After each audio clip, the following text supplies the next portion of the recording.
Франциядагы мусулман лидерлерине катуу талап койду. Француз лидери Эммануэль Макрон өз өлкөсүндөгү мусулман имамдарына катуу талап койду. Макрон имамдарды 15 күндүн ичинде республикалык баалуулуктардын уставтарын кабыл алуу керектигин айтты. Бул тууралуу LCI телеканалы 19 ноябрда билдирген маалыматка шилтеме берип Барометр билдирет. Устав динди билимден жана мамлекеттен катуу бөлүп салууну, ошондой эле мусулман жамааттарынын жашоосуна чет элдик кийлигишүүгө тыюу салууну билдирет. 18 ноябрда Макрон менен болгон жолугушууда француз мусулмандарынын лидерлери даават кылуу үчүн расмий аккредитация бере турган улуттук имамдар кеңешин түзүүнү макулдашкан. Эскерте кетсек, 29 октябрь күнү эртең менен Тунистин 1999 жылы туулган тургуну Ниццадагы Нотр-Дам чиркөөсүндө адамдарга бычак менен кол салган.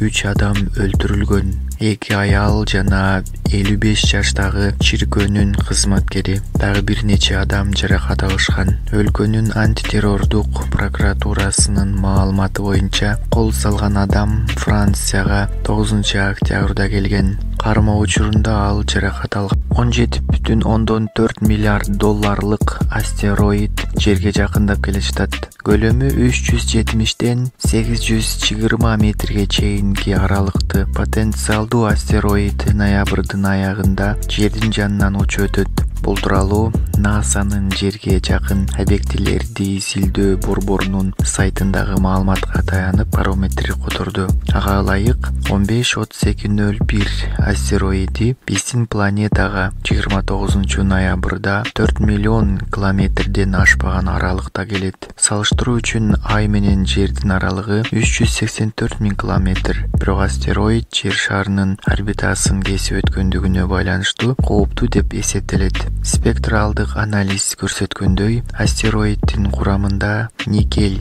темир жана кобальт бар. Астеранг маалымат базасына ылайык, астероиддин минералдык ресурстарынын наркы 17,4 миллиард долларды түзөт. Август айында НАСА окумуштуулары 2018 VP1 астероиди 2 ноябрда Бишкек убактысы боюнча саат 21:30 чамасында Жерден 384 000 километр аралыкта өтөрүн билдиришкен.